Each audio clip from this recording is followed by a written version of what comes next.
पर ही अपनी बात केंद्रित रखूंगी, क्योंकि आर्थिक बदहाली जो इस देश ने पिछले 9 साल में देखी है वो त्रासदी बनकर उभरी है। क्योंकि 76 साल आजादी के बाद 9 साल एक अहम हिस्सा होता है उसका, और उस अहम हिस्से में बेरोजगारी का, महंगाई का, भ्रष्टाचार का वो तांडव देखा है इस देश ने, और जो छुपाने की उसको कोशिश करी है वो वाकई त्रासदी है।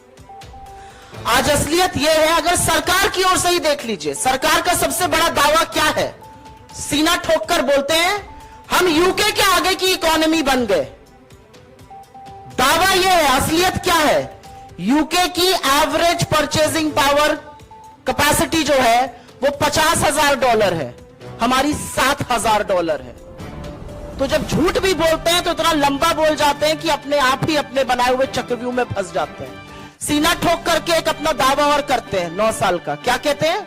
हमने 86 करोड़ लोगों को फ्री का राशन बांटा। हाँ, क्योंकि आप हमारे देश को इस कगार पर ले आए कि भूखमरी, बेरोजगारी और महंगाई के चलते आपको वो बांटना पड़ा। और अब लोगों की आंखें खुल रही हैं, क्योंकि गरीब देख रहा है कि आपने उसके साथ क्या क्या धोखा किया है। लेकिन अगर निष्पक्ष तरीके से एक बात देख ली जाए तो जिस प्रधानमंत्री ने 9 साल पहले आज के दिन प्रधानमंत्री बनने से पहले कहा था मैं 2 करोड़ रोजगार साल के दूंगा, अभी तक तो 19 करोड़ रोजगार बन जाने चाहिए थे, उस प्रधानमंत्री को 71,000 वो चिट्ठियां बांटनी पड़ती है जो डाकिया घर लेकर जाता था। कहां 19 करोड़ रोजगार बनाने थे और कहां 71,000 चिट्ठियां बांट रहे हैं। यह असलियत है इस सरकार की। इस सरकार की यह असलियत है कि कोरोना का एक भी केस आने से पहले इस देश की अर्थव्यवस्था 8.2% से गिरकर 4.1% पर हो गई थी और 45 साल की सबसे ज्यादा बेरोजगारी थी। इस सरकार की यह असलियत है कि इनकी नाक के नीचे से, क्या वो ललित मोदी हो, क्या वो नीरव मोदी हो, क्या वो मेहुल चोकसी हो, क्या वो विजय माल्या हो, करोड़ों का चूना लगाकर पैसा लेकर इस देश का भाग गए और ये सरकार कुछ नहीं कर पाई, आज भी हाथ पर हाथ धरे बैठी है। इस सरकार के भ्रष्टाचार का ये आलम है कि 11 लाख करोड़ बट्टे खाते में अमीर आदमियों के लिए डाल दिए गए, लेकिन किसानों के कर्जे माफी पर नाक पांव सिकोड़ने लगते हैं। इनकी असलियत यह है कि 23 करोड़ लोग इस देश में गरीबी की सीमा रेखा के नीचे चले गए, जिन 27 करोड़ लोगों को हमने ऊपर उबारा था 4 से 14 के बीच में। इस सरकार की यह असलियत है कि प्रधानमंत्री बनने से पहले मोदी जी क्या कहते थे? मित्रों, रुपए की साख और प्रधानमंत्री की साख प्रतिष्ठा एक बराबर है। जैसे जैसे रुपया गिरता है प्रधानमंत्री की साख गिरती है।